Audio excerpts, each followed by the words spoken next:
Okay, here we are, number 4 video, and make sure you're registered because we're going to have the second announcement for Girrakool next year, and it's going to be great. It's going to be awesome.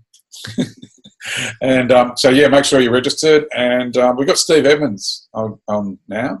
So take it away, Steve.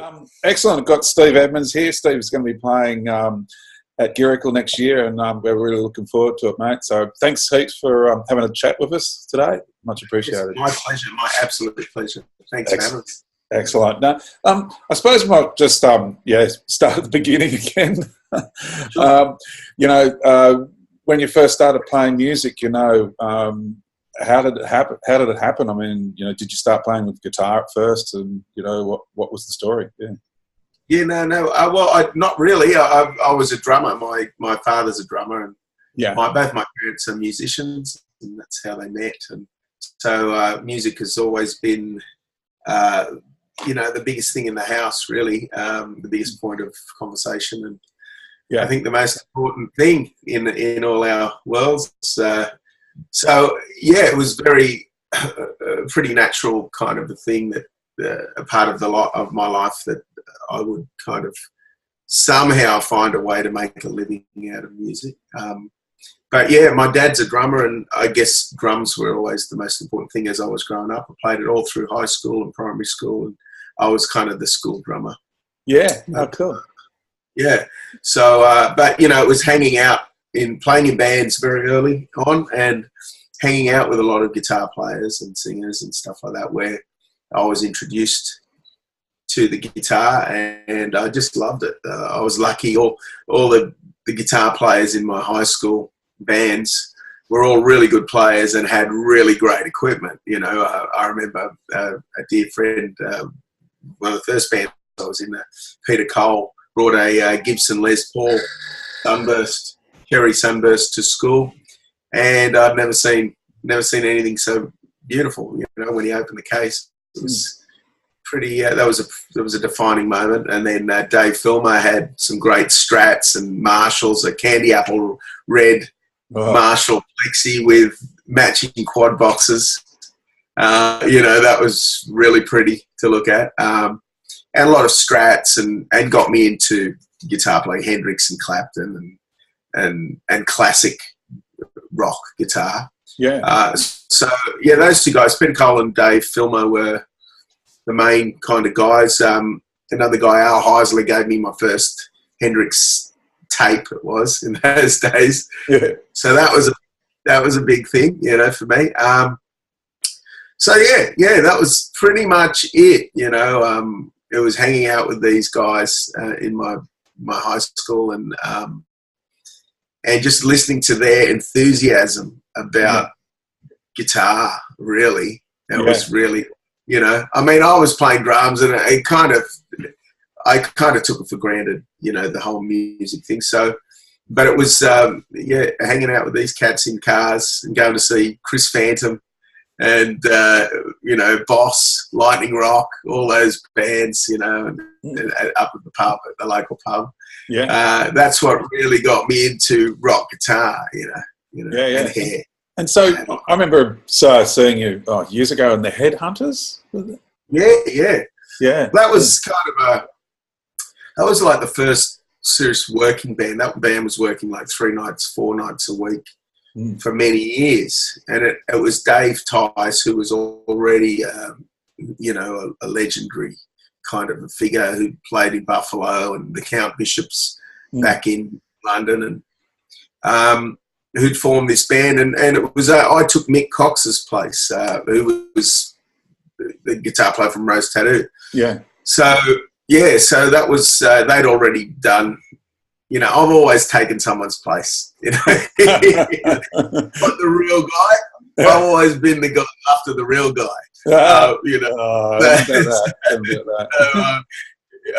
But yeah, no, I took Mick Cox's place in that band, and it was great. It was a great band. We had John Carlini on bass for many years, and Teo Wanders, the open-handed lefty, on drums. Yeah. And Ralph Frankie, who was a great rock sax player, great sax player, great musician. So that band did well. And then, of course, Paul Robert Burton took over in double bass when John moved to Adelaide. And Paul DeMarco took over on drums and took, I think, Teo went to Mal Eastig's band, and then of course Mike Gubb played some keys for many years. So it was a great working band, and it was a great bunch of friends, and there was this great chemistry. It was a real, there was a real chemistry, and that's was a great thing about that band. It was always on. I used to love watching them. Yeah, watching you guys, it's great. It was the early days of it. But you've worked for a lot of big names in Australian music, really. I mean, I could go down the Australian Idol thing. I think it was in the Australian Idol. Wow. I've been lucky. I've had some good mates who have tipped me into some gigs. So that one, I was gigging with Gordon Rittmeister, and he tipped me into that gig. And I think it was because Rex got the gig with the Wiggles, and that was like touring, and it was like huge money. It was like, it was a chance to make some money, so Rex split, and I kind of lucked into the Australian Idol. I did a few of the recordings at Sony, and then I wound up doing the live tour around Australia. Went around the block a couple of times, I think. So that was the final 12, and it was the first series. So it was really exciting. I remember when I saw the ad to that, I sort of, my girl and my kids, you're not watching this crap, This is, I've got lots of music, you can listen to that. And I've got lots of videos, you can listen to that. This looks like it's going to be a load of telephone company derived rubbish, right? And then when I got the call, I'd be, did you take it? Did you see me? I'd be ringing them up, going, did I get any airtime? Did you see my face? It became, a huge thing, and it was Guy, the guy that won it was a guy. I think. Guy. Yeah, Guy Sebastian. The Fro or whatever it was, wasn't it? Yeah. So and what a talent! I think they found Australia's best singer the first time round. So, and I don't think it's lived up to it since. But I actually wound up hooking up with Shannon Knoll, who came the runner-up, and I wound up playing in his band for a year or so. We did a lot of touring, and it was great, And I actually got the Delta gig during that, and so that was that promised a lot, the Delta gig, but it was a little bit overseas, bit of Europe and stuff like that, Asia and stuff like that, which was a lot of fun, but it didn't. It didn't bloom into what it promised, so unfortunately. But it was good, still really good experience, playing around Europe with Delta Goodrem, it was quite a high profile kind of thing. So. Definitely. So what kind of, who was the player that made you go, right, I'm going to play guitar, I want to get on this one and I think it was that cassette. I think it was that cassette of Hendrix that lived in my boombox under my pillow for about 2 years. I think it was Hendrix in the West, where he does Little Wing and stuff like that. So I think that was pretty much it. But I was still playing drums at that time. But the night that really got me. That was a moment for me was I went and saw John Hammond Jr. at the Basement. I remember hearing about it on Double J. It was Double J at that time. And so I bought myself a ticket. I was underage, but my mate got the tickets, and we went. I put my blazer on and tie, and off we went to the Basement and saw John Hammond Jr. And it was just a phenomenal kind of a thing, because I actually felt a spirit, you know, I felt the spirit of the blues. And it was not like going to see music. It was just a totally different kind of a feeling and an experience. So I think that was the moment where I thought, oh my God, there's something to this music that's not on the paper. You know, it's a real feeling and a real spirit. And I'd never felt anything like it. I was just like, holy mackerel. So I took a million photos of him and talked to him after the gig. And it was just him and his National Steel resonator guitar. And he had a Martin guitar. Yeah. An acoustic. And just him solo, but it was profound. It was just the blues. You know, I'll tell you, I was at that one. Yeah, I was at that gig for sure. Oh, okay. Yeah. He's grey, you know, he had his grey shirt, which was black from sweat by the end of it. Yeah. But just phenomenal. And so that night we were so hyped up, my buddy and I, and we went into town, went to Coogee and to Salinas, and we're milling around Coogee. And we went into Salinas, and it was Kevin Borich Express playing at Salinas. And so, and then and that was it. I was at the front. I would have been 17. Yeah. Yeah. And seeing Kevin play slide on the Firebird, and I think he had Adrian Cannon on drums and Steve Balby on bass and that electric double bass. So that was it.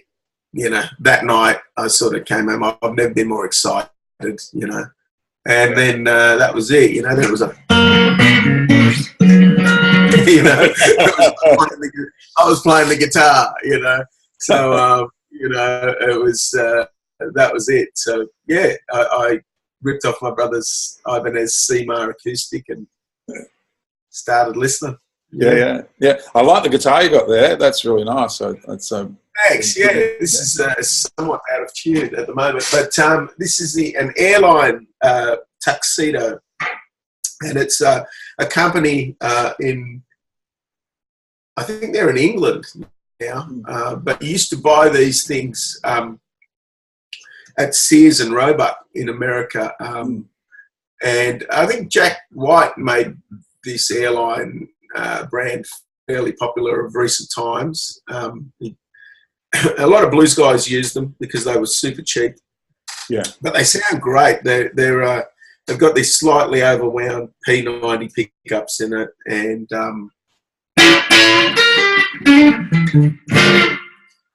it just great. A great reference instrument for the blues. And yeah, I'm really. It was like really cheap. You know, the company's been rebought and reborn, and they're making the appointments are finer now. You know, they're better machine heads, better bridges. You know, of course, technology has increased, but it's a really great little sounding instrument. Really cheap, but a joy to play, and a joy to play some jump and swing and blues on it. And my favourite players have been using things like this. Guys like Junior Watson and you know, all the great cats in the States are playing harmony style guitars. Yeah. So very cool, mate. Yeah. Okay. I'll see if I can if I can work this bit out, or see whether I've got a bit of a clip here from you at Blues and Broadbeach. Okay. See what happens. See whether I've got any luck with this. And if I go like that, click there, and I think this goes. Hey guys! Oh.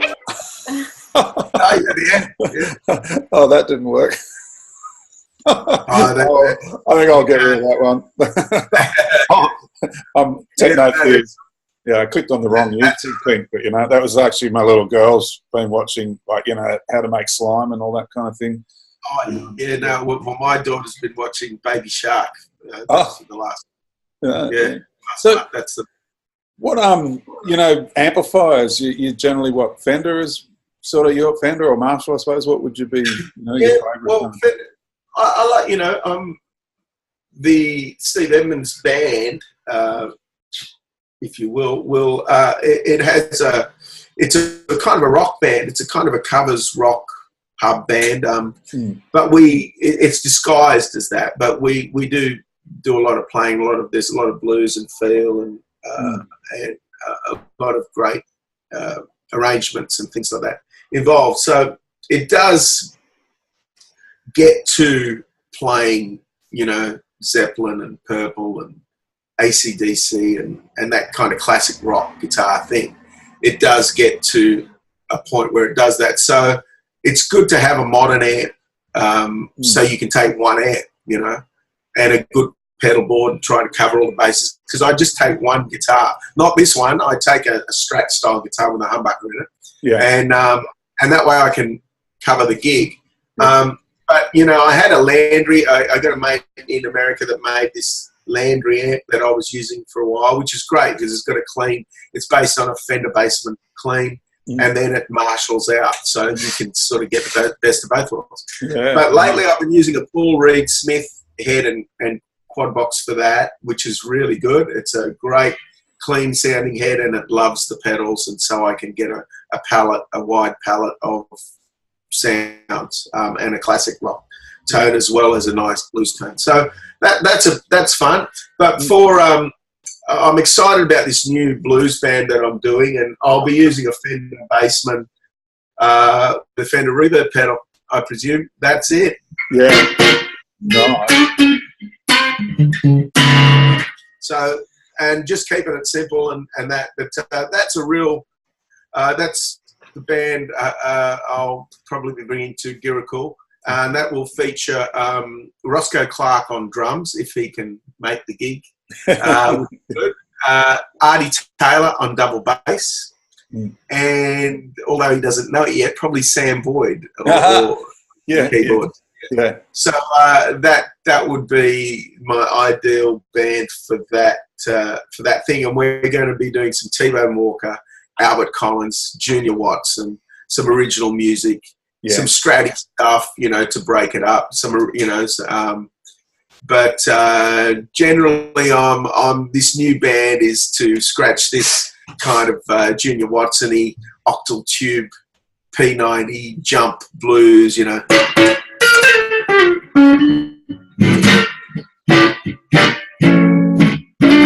that kind of vintagey kind of vibe that I'm absolutely loving at the moment. So sounds great. Sounds awesome. Yeah, very, very excited about it and being able to play that stuff. I haven't played it for a while because I've been doing this pub band, but the pub band has served its served its purpose. It's worked 3 nights a week, 50 weeks a year for 15 years. So without sounding like I'm bragging, but it has worked, and we've built up a lovely audience and some great dear friends over the years, and it's great. We still get to play our asses off, but we kind of tick all the boxes and play for the room and try and make everyone happy. But this new band, the blues band, Steve Edmonds Blues, is it's getting back to playing some swing and jump and trad blues stylings, and really, really getting to play and be deep inside that genre, strictly.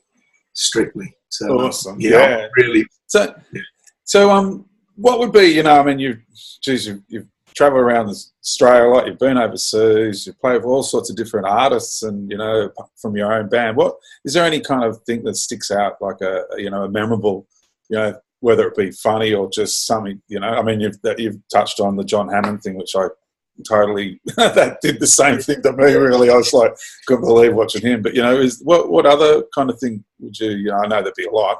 Is there anything that sticks out?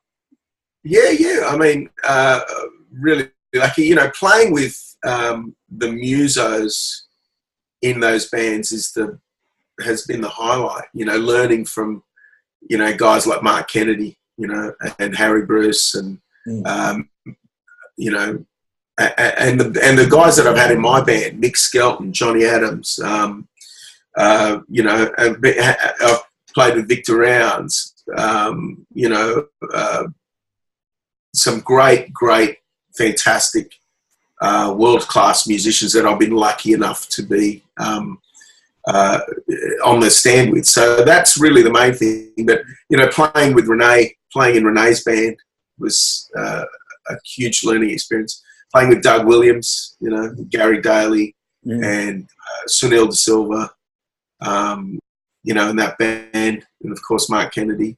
That was a huge learning experience for many years. I got that chair, you know, playing with Shauna Jensen and Renee, and all the great singers. Barry Leaf played in the Brothers of Oz with Craig Calhoun and Barry Leaf there. You know, with Calvin Welsh on drums, and amazing band. And then with the overseas guys like I did a tour with Johnny Johnson, who's Chuck Berry's guitar player, who is Johnny B. Good, you know. So that is as good as it gets. There's some real, you know, history there, and just what an honour and a privilege to be on the stand with that cat for a tour. But yeah, you know, that's not to belittle anyone I've ever played with. All the pub bands and all the little club things, you know, you're still there, you know, with these cats in the mines, you know, belting it out, trying to play the best you can, trying to, you know, do the music with some honour and some respect, and respect for everyone on the stand. And I've never been a real kind of a, you know, tradesman kind of show up and just do it kind of thing. I've always cared about everything that I've done, and I think playing with some great cats has educated me and taught me to do that, to have that respect and to have that love for what I'm doing, you know, rather than just showing it up and pulling the number 3 shuffle out and laying that down, you know what I mean? It's always listening and having respect and loving what everyone's doing, and really playing with as much empathy and as much feel and time and as much respect.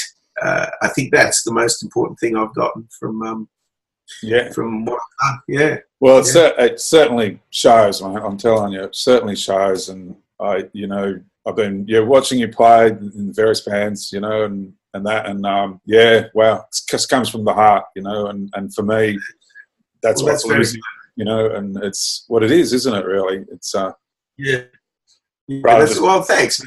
That's super flattering, and you know, it's an ongoing thing. You know, I wish I had 3 or 4 lifetimes, you know, to live so I could learn as much as I want. You know, there's so many great musicians and great players, and there's so much great music. There's so many musical concepts that I would love to be abreast of, but you know, but I'm still studying. You know, I still do a few online guitar courses, and I sort of take myself off to the conservatorium here up in Gosford and get a lesson with the great Straszulo, Straz, you know, and try and get one, pitch some harmony off him whenever I can. You know, we're not going to afford it. It's a trip. So, but yeah, but constantly, you know. But we've just had the baby, so it's hard to squeeze in time for practice and study at the moment. But we've just started daycare, which is why I'm here today alone. So we just started daycare after 18 months, you know. So that's why really I've got the guitar in my hand. I've actually had some time to practice and work out some stuff. So it's a real, getting back into it, it's a real joy. Yeah. Awesome stuff. But I reckon to take us out, I would love to hear a bit of some guitar that I can see the guitar. Okay. Yeah. That'd be awesome. I've got a little. Take us all on out. Sure, I've got. Take us all home, you know. Try this one is a little. I'll just play at 12 over this jump.